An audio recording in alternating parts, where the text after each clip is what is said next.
One is trumpets. We just finished celebrating Yom Teruah. It was a very exciting time. Lots of praise, lots of worship and music and trumpets and shofars and children and dance, all kinds, and food. Amen. This is the head of the new year. This is the civil new year. The religious new year starts at Passover, and the fall feast, go figure, starts the civil new year. This is where kings were coronated. That's where the crowns were placed on their head, even if they came into being a king halfway through the year. This is where they became king in reality, civilly, is on Yom Teruah. Yeshua will be coming back on Yom Teruah, just as the prophets have foretold. The next one is the Day of Atonement, and the last one is the Feast of Sukkot. We are going to focus this evening on the Feast of Yom Kippur, or the Day of Atonement. Okay? So let's begin. Yom HaKippurim, okay, in Hebrew, and we're going to talk about the Day of Atonement.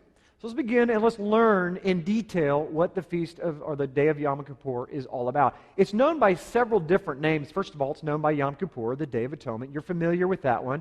Some of these other ones you may not be familiar with. It's also very familiar in the first century as being called face to face. Okay? When Moses went up the mountain the second time, what happened? He met with Yahweh face to face. So much so, he came down, and what happened? They couldn't even look at him because of the glory that was showing from him. And so during the Day of Atonement, when the priest would go into the Holy of Holies, he would be meeting with Yahweh face to face. And Yahweh is sitting on his throne, the mercy seat, the Ark of the Covenant, the cherubim as his seat, okay, or the back of the seat. So it's like a throne. So he's meeting with the king face to face. So it became known as face to face. It's also called the day, or the great day. So if you read through the prophets in the Old Testament, many times you will come across the great day, or the day in specific. That is referring always to Yom Kippur. And so if we read the front of the book and we begin to understand some of these things, you're going to see some huge connections as we read through the Brit Hadashah, the New Testament, because those connections in the first century, those idioms were very well known. So they knew what they meant.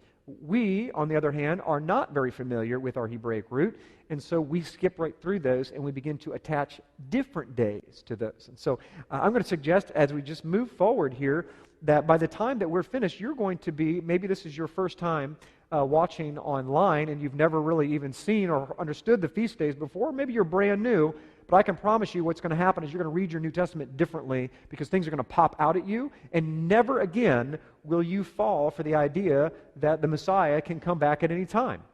It can't happen, okay? The only reason why we believe, or why Christianity has believed at large, that the Messiah could come back at any time is over just a few short verses taken out of context, where we will probably go through a couple of those this evening, and because we don't understand the language. And so when he talks about some of the idioms and the phrases that we're going to go over, because we don't know the prophetic feast days and the prophecies that were foretold about when the Messiah will come the first time and the second time, we will be caught unaware.